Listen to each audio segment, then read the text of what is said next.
everyone. This is the Putnam County Library, and we are here with another Lunch and Learn with Rachel Mortensen, and she'll be talking about demystifying the menstrual cycle. Take it away. All right, thank you. So as she said, we're going to be talking all about the menstrual cycle today. This is primarily a discussion about the anatomy and physiology of the menstrual cycle. I know we've got a tight-knit crew here, so you guys feel free to interrupt and ask questions as I'm going. But I'm Rachel Mortensen. I'm a certified nurse midwife over at Diana Health in town. So I provide full scope care, which means I do gynecological services and obstetric services, both in the clinic and in the hospital. Okay, we're going to start off from the very beginning. So I'm using some medical terms during this presentation. I want to make sure you guys are familiar with them. First one is the menstrual cycle, which when we talk about the menstrual cycle, we're talking about the entire month, that entire cycle of hormones that leads up to a period, not just the period itself. So that's the process of growing and shedding the uterine lining and the process of ovulation. Menses, that's a medical term just for your period. That's when you're shedding your lining, right? Menarche, that's going to be the first period that you ever experience. And the first age, the age at your first period can vary quite a bit. It's normal for it to be anywhere between age 8 and age 16, which is a pretty broad range. Most girls are around 12 when they get their first period, although over time we've actually seen that go down a little bit. The average age at your first period is getting a little bit lower in the US. And then menopause, I think there's a little bit of a misconception with menopause because we use that term pretty broadly sometimes to describe that whole period of transition and the time afterwards. And really menopause is after you've gone 12 months without your period. That's when you're officially in menopause. Perimenopause is that transition time where you're maybe symptomatic or have some erratic, irregular periods, but menopause is when you're through that, when the periods are done, right? And average age of that is around 51, 52 in the US. And then endometrium, that is the uterine lining. So that lining that you build up and you shed every month, that's called your endometrium. Okay, and I want to run through just a little bit of basic anatomy here too, just so we're all on the same page about this. So uterus, of course, that's that muscle that's meant to carry a baby, that is responsible for building up and shedding the lining right there in the middle. Ovaries, those are your gonads. Those are the organs that are responsible for storing and maturing eggs. Fallopian tube, that's what you see connecting the ovaries and the uterus. And kind of interestingly enough, they're not actually adhered to each other. So the fallopian tube, it is of course adhered to the uterus, but it just kind of goes around the ovary and it coaxes an egg to go down it. Cervix is actually part of the uterus. It's that lower part of the uterus. And then, of course, the vagina right below that. So what is a normal menstrual cycle? I think there's a lot of misconceptions about this too because everybody's is a little bit different. So a lot of times you hear people talking about a 28-day menstrual cycle, and that is within the normal range, but that by no means is what everybody experiences. It is okay for your period, the whole cycle, the whole menstrual cycle to last anywhere between 21 and 35 days. That would be the normal realm. And when I'm talking about that length, I'm talking about the start of one period to the start of your next period, not the time in between. So it can be, 3, 4, 5 weeks. It just varies a little bit there. Your period itself, so the time that you're bleeding, it's normal for that to last up to 7 days. Most of the time, it's in the 3 to 7 day range. That would be typical there. And people's flows will vary quite a bit. So anywhere from using panty liners to changing a tampon every few hours. I do typically recommend, you can have a heavier flow, but if you're soaking through a pad or a tampon in about a 2-hour time frame, it's probably not a bad idea to be evaluated by somebody, an OB-GYN provider, just to get that checked out. And then mild to moderate cramping is actually okay. I think most people experience at least some cramping at some point on their periods. So I always say if you can manage it, if it's not impacting your quality of life, then that's all right, okay? So if you're using a heating pad, ibuprofen, Midol, and you can still go about your day like normal, you're within the realm of normal. If it's significantly impacting your ability to function, that is not normal, and you should see somebody for that as well. Okay, this slide is a little bit overwhelming, so I don't want you guys to get too intimidated here, but this is the HPO axis, and this is looking at the organs and the parts of our body that release hormones to control our menstrual cycle. So the H stands for hypothalamus, that's a part of your brain. The P stands for pituitary, and that is a gland in your brain. And then the O stands for ovarian. So hypothalamus, pituitary, ovarian axis. And they all are going to talk to each other and interplay with each other throughout your cycle. Okay, so if we start up in the brain is releasing this hormone called gonadotropin releasing hormone. And it talks to the pituitary, that hormonal gland, and says, hey, we want to produce some eggs. It's time, let's get going. And so the pituitary sends primarily at first FSH, which is follicle stimulating hormone, to the ovaries and says, let's start maturing some eggs and getting them ready. And then the ovary will produce progesterone and estrogen in response over time. And it talks back to the pituitary and the hypothalamus and says, all right, I'm good, we don't need any more of your hormones. Or it says, hey, now I need this hormone to trigger the next thing, right? So when we're talking about the hormones in the next few slides, these are the people, the parts of your body that are controlling those. Okay, I think the easiest way to break down a menstrual cycle and talk about what's happening throughout your cycle is to break down into stages. And you'll see people talk about menstrual cycle stages from an ovarian standpoint and from a uterine standpoint, because if you think about it, there's different things happening in the ovary and happening in the uterus simultaneously. So some people break those up into two. Today, I've just simplified it into the set of these 4 stages, which talks about both what's happening in the endometrium, that uterus, and in the ovaries at the same time. So menstruation, I think we all know this one. This is your period. This is the shedding of that uterine lining. That's gonna be the first stage. Second stage is follicular, and that's your body preparing for an egg to be released. There's a little bit of overlap that goes on with these 2 stages, and you'll see that in the upcoming slides.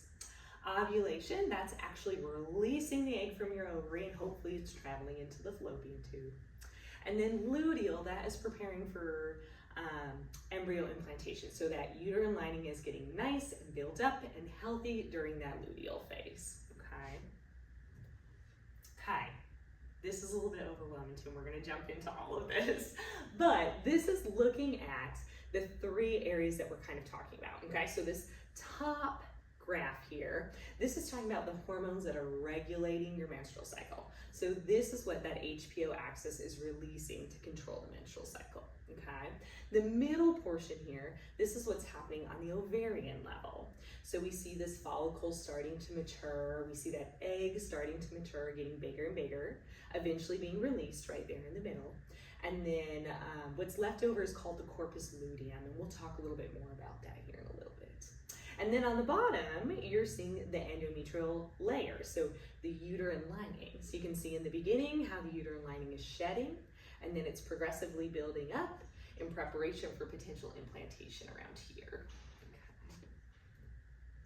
Okay, so stage 1, so we're in the very, very start of this section here. It's usually gonna be around day 1 to 6. And I know how I said a normal cycle is gonna be 21 to 35 days, but when I'm talking about these, I'm talking about a typical 28-day cycle, just for reference. So menstruation is gonna be around day 1 to 6, and our levels of progesterone have just tanked, right? And so our uterine lining isn't stable anymore. That progesterone is responsible for keeping that uterine lining nice and stable. So that's gone, and so our body says, all right, we don't need this lining, there's no egg implanted, we're gonna get rid of it. And it sheds that lining. In your period blood, it's made up of quite a few things. Of course, blood, but it also has some of that endometrial tissue in it. It's got some mucus in it, and often it has a little bit of bacteria in it. Nothing that's dangerous for you, but just a little bit of bacteria mixed in. Okay, so the other thing I want you to notice is that during menstruation, that follicular phase has already begun, okay? So the follicular phase is what's overlapping with menstruation. So when you are shedding your lining, your ovaries are already preparing an egg for that month, okay? And how that's triggered is that we're seeing the pituitary release that FSH, that follicle stimulating hormone. The follicle is what's developing with the egg inside of it. So picture on your ovary these little eggs. There's usually several in the beginning. getting ready, maturing, getting bigger and growing.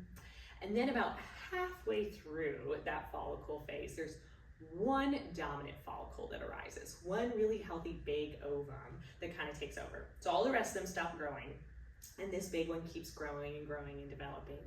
And it's responsible for the spike in estrogen. Okay, so your pituitary has released this FSH to help these follicles get big and healthy.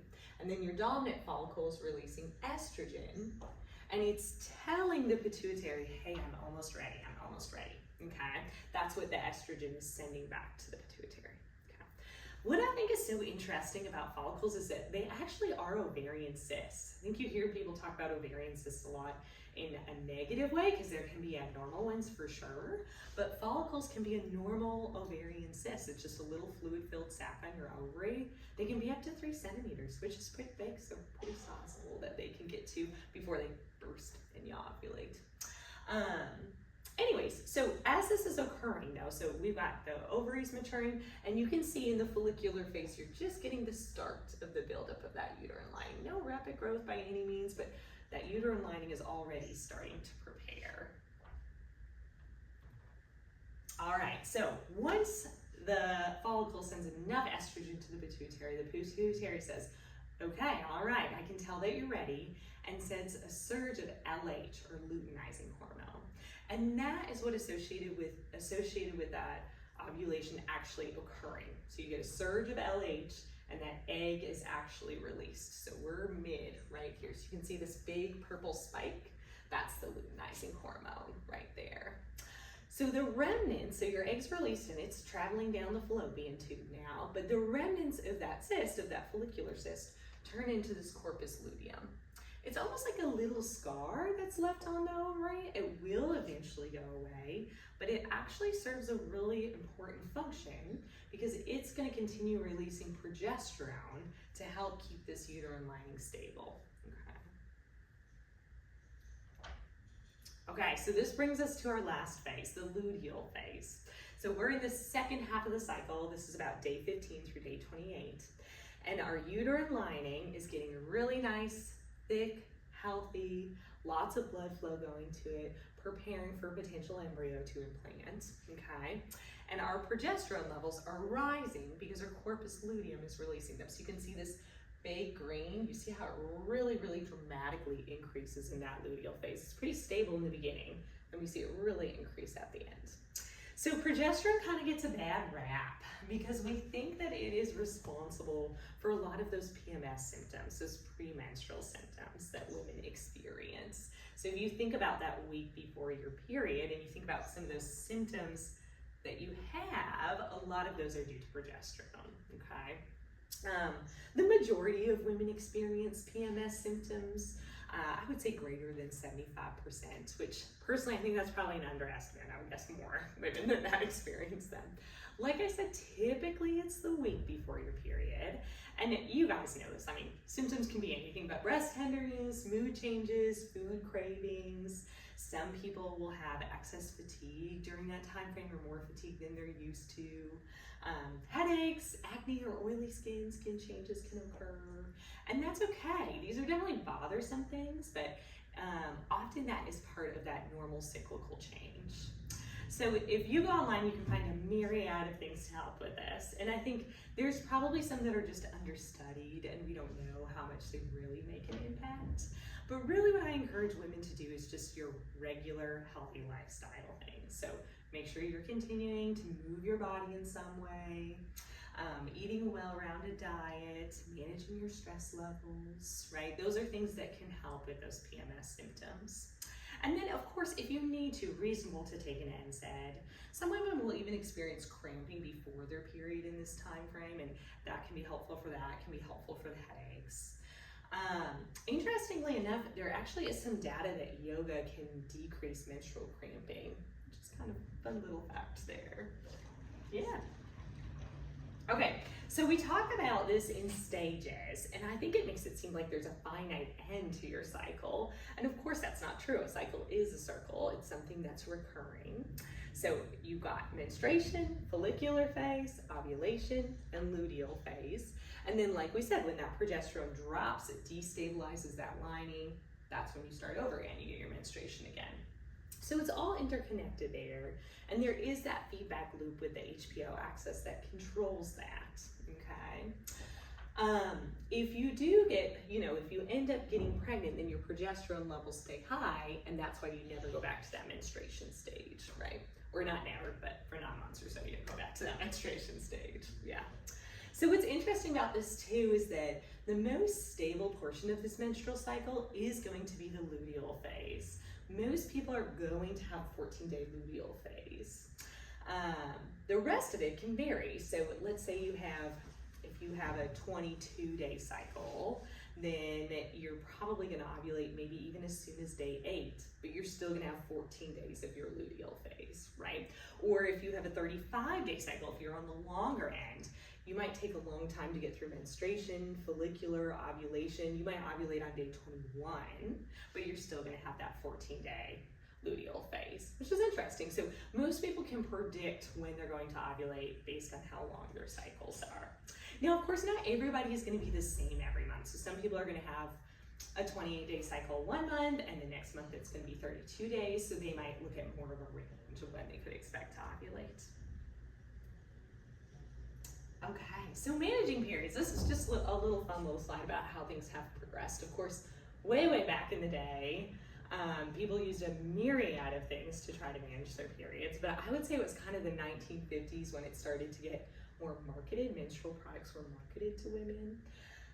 This is a sanitary belt. I don't know if any of y'all have ever seen those, but you pull them on like a pair of underwear, and the belt helps hold essentially your pad in place. So that was back in the day, and then of course pads were kind of the next thing that came around, but they used to be very basic. They didn't have an adhesive, they didn't have wings, so it was revolutionary when those came out to help them stay in place. Then next would probably be the tampons that came along, and these have even advanced from when they first came out. They used to be primarily cotton, and they actually carried a greater risk of harboring bacteria or causing infection. So if you hear people talking about toxic shock syndrome, that was some of those original tampons that came out that put you at risk of having a bacteria. Now it's much less likely that that would occur. I still don't recommend leaving a tampon in more than 8 hours, but your odds of toxic shock syndrome are much lower. And then there's some other things, kind of products that have come out more recently. In the top left there, that's a menstrual disc. It gets inserted into your vagina and just kind of uses a little bit of pressure and suction to hold in place. That can stay in up to 12 hours. A lot of those are still disposable, that you get rid of them after use. Below that is a menstrual cup. Those are reusable, but same thing, it's held in place by suction, can stay in up to 12 hours. Most people will just wash that in between uses and then boil it each month to clean it. And then this is period underwear, which a lot of people really love. They're very absorbent, and a lot of women are able to wear them for the entire day without any other menstrual product on board. So some people really like those too. Yeah. Okay, so hormone changes. So we've talked about that nice, steady, cyclical change that should happen when you're getting your period, when you're menstruating regularly. But we kind of skipped over that beginning portion and this end portion. So in the beginning, after menarche, after your first period, your body has just figured out what to do. That HPO axis is just now maturing. So if you think about when you were a teenager, a lot of women had more unpredictable periods during that time frame where they would skip a month, they're not really know when their period was going to come. That's because the HPO axis is still maturing, still figuring things out. Usually by your 20s, you have that nice cyclical rhythm where you can at least guess about when your period is going to come. So that's what we're looking at here. This is that pre-menopause where you can see that up and down of those hormones that we were seeing on the slides previously, to that nice cyclical change, predictable fluctuation in those hormones. So when you hit perimenopause, what happens is that, as you saw, we're so reliant on those ovaries to release some of those hormones that send those feedback mechanisms and tell the pituitary and the hypothalamus what to do, that if those ovaries are decreasing in function, your body doesn't have that perfect up and down hormonal regulation. So the less eggs that you have, you might start to get those erratic periods again, right? Periods are all over the place, hormones are fluctuating quite a bit more, or not necessarily more, but just less predictably than they do when you're having a regular period. So this section here, not an accurate depiction of what everybody's hormones look like, but I think it does a good job of showing that they're just kind of all over the place. And that's why you can't really predict how you're gonna feel or what symptoms you're gonna have one day versus the next day, and it feels a little bit up and down, right? So once you get to the point though where you have gone 12 months without your period, those hormones actually will stabilize again. And they're gonna be way more consistent than they ever were when you were menstruating, because you're not having that cyclical change to prompt ovulation and the shedding of a lining. But they're different than they once were. So you can see here this bottom line, this is the progesterone here. Next up, you've got your estrogen. And then your luteinizing hormone, and this one that's really high is the follicle stimulating hormone. So that makes sense that that would be high, right? Because your body, your brain is saying, release the egg, release the egg, release the egg, and it's not getting a response from the ovaries because there isn't an egg to release. So that's why we see that FSH get really, really high. Estrogen, this estrogen dropping is what's responsible for the majority of the symptoms that you have during menopause. So as that estrogen drops, women tend to experience things like hot flashes, night sweats, vaginal dryness. They might notice some of those symptoms, those PMS symptoms as well. So think about mood changes, occasionally difficulty sleeping, insomnia. I think as time goes on, we're realizing more and more things are associated with menopause, or getting more nuanced about what specific things are. So for example, more recently, I think they've realized that joint pain can be somewhat associated with menopause. But we've also figured out that weight gain is not associated with menopause, which traditionally we thought that for a while. Weight gain is associated with getting older, unfortunately, but not menopause specifically. Although menopause does cause some redistribution of weight. So people get more abdominal weight when they're in menopause, even if they're not necessarily gaining weight. Yeah. Okay. All right. I'm gonna pause for a second. Do you guys have questions since we just talked about all the hormones? No? Okay. So there's some fact or fiction questions I have up here. And some of them are a little bit of trick questions, so don't feel bad if you get them wrong. But first question is, can you go swimming on your period? You guys know this one? Yes, we're getting some thumbs up. Good. Yes, you can absolutely go swimming on your period. You can go in the bath on your period. Most people feel more comfortable if they have something like a tampon or a menstrual cup in, but perfectly fine to swim on your period. Do you need to change your exercise habits to fit your cycle? You guys know this one?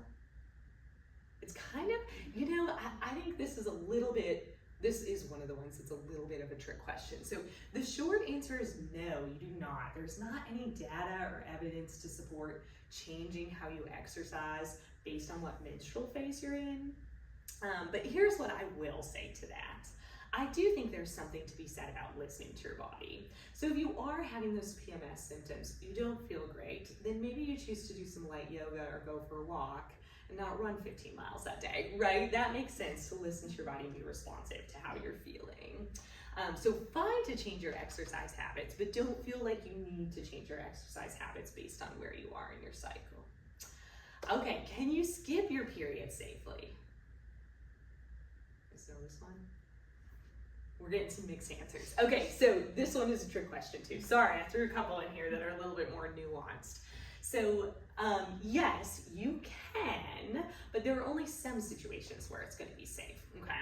So if you're not on birth control, you're not doing anything to manage your periods, and you skip one cycle because you're either physically really stressed, you just ran a marathon, or you just experienced a really stressful life event, like somebody passed away in your family, it's okay to skip one period. That's all right. That's not gonna harm you to every once in a while have that happen.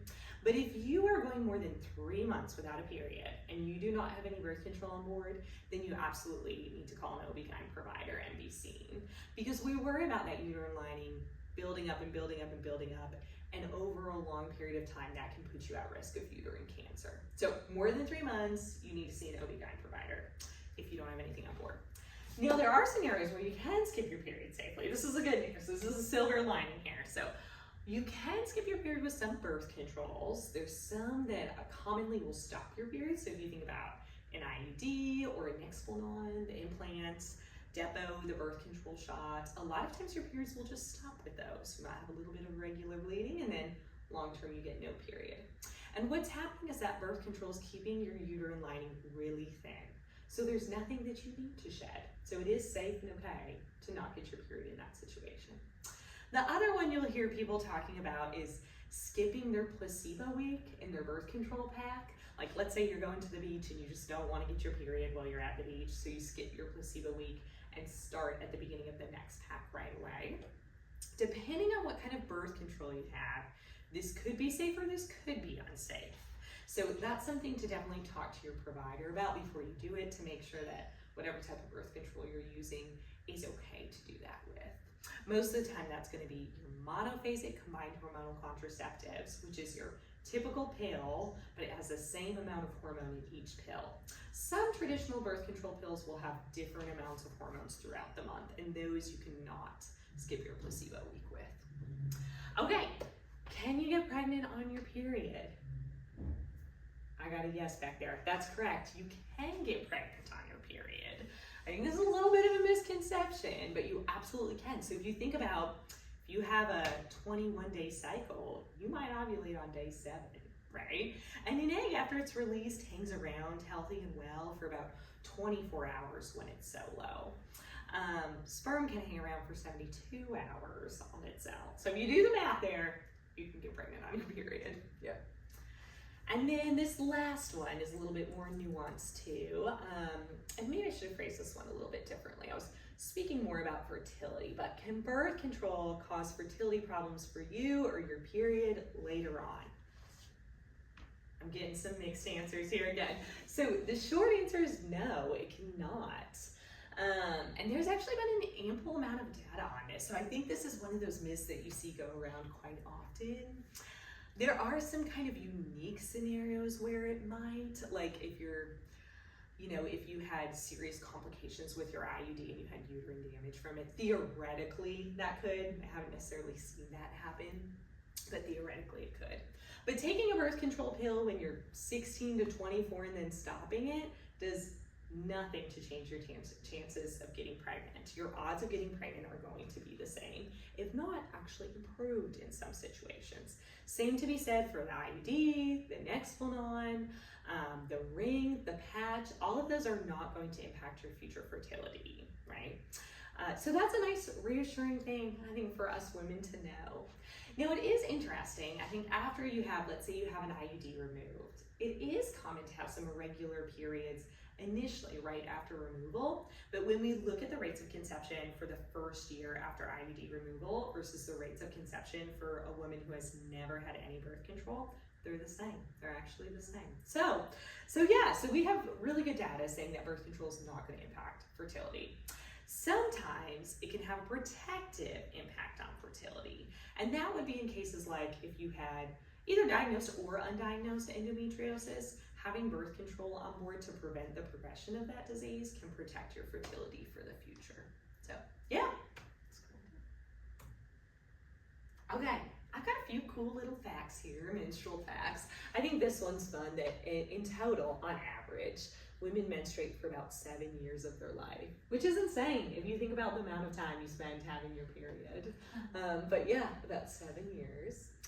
This next fact, this is a little bit sad actually. So women and teens in the US are impacted by period poverty, with over 1 in 4 having difficulty affording period products. So that's what period poverty is. It means that you're struggling to be able to get the items that you need to manage your period.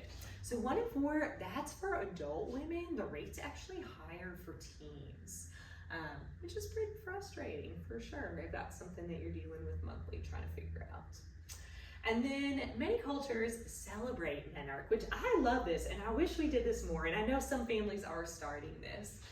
But a lot of cultures have set traditions where when a girl gets their first period, they celebrate it and it's a big deal. So there's a few examples in here. I think India and Fiji, I think they have like a waiting in period. So the woman typically stays at the house and relatives and friends come over and congratulate and sometimes bring food or gifts to them during that time frame. Yeah. Japan, this is a little bit funny. They have a special meal that the mother will make when the daughter gets her first period. And it's supposed to be a celebratory meal, but it's unspoken. They don't say she has her period, just the whole family knows because they made that meal, right? So it is kind of cool that different cultures will celebrate or honor it in different ways. A few people in the US have started doing this, having period parties to celebrate when their daughter get their first period. And usually this is like, at least how I've heard it be, is they'll have them have like a sleepover, their girlfriends over and celebrate. But I love that people are honoring that because I think our culture has made a lot of women and a lot of girls feel shame about their cycles and their periods. And I love that some families are actively combating that and working to change that. My mother made some special herbs. Yeah? When you got your first period? She put it in the water and it had to be in the water for a certain time. I love it. First period. I love She it. said it removes impurity. Was it nice? Yeah, nice. It was. And Okay. yeah, for crumbs, it felt really good. Yeah. I love that. And where was that? Mexico. Okay. That's Usually awesome. they do that. We don't make parties, but they give us that bath. Yeah. There's at least some pampering going on. Yeah. That's great. And I have a question for you. Yeah. I got my tubes ligation years ago, Mhm. and it can be reversed. It can. Well, it depends on what type of procedure you had. The ones that they did years ago usually are reversible because a lot of times what they did is they cut the tube and then tied off the loose ends. Or sometimes they would place a clip on the tube. So they can put those two pieces back together, or if it's a clip, they can remove the clip. Now, it doesn't mean that procedure is always successful, right? But there is an attempt. Nowadays, a lot of times when they do a tubal ligation, it's actually not a tubal ligation, it's a salpingectomy, which means they take out the entire fallopian tube, and that cannot be reversed. Once the fallopian tube is gone, it's gone. So it kind of depends on what procedure you had.